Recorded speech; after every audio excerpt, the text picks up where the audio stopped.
Vigilance ଚାଲରେ Kandhamal ଜିଲ୍ଲା ଫିରିଙ୍ଗିଆ ବ୍ଲକର ସମନ୍ୱିତ ଶିଶୁ ବିକାଶ ବିଭାଗ ସୁପରଭାଇଜର ଶୈଳବାଳା ସାହୁ ଅଫିସରେ 5,000 ଟଙ୍କା ଲାଞ୍ଚ ନେଉଥିବା ବେଳେ ଧରିଲା ଫୁଲବାଣୀ ଭିଜିଲାନ୍ସ ଟିମ୍।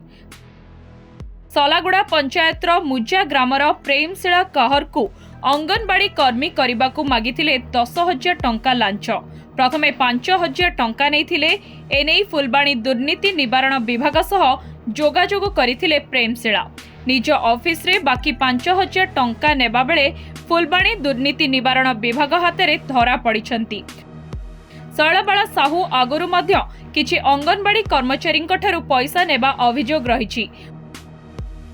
ଫୁଲବାଣୀ ଦୁର୍ନୀତି ନିବାରଣ ଅଫିସକୁ ନେଇ ତାଙ୍କୁ ପଚରା ଉଚରା କରାଯାଉଛି।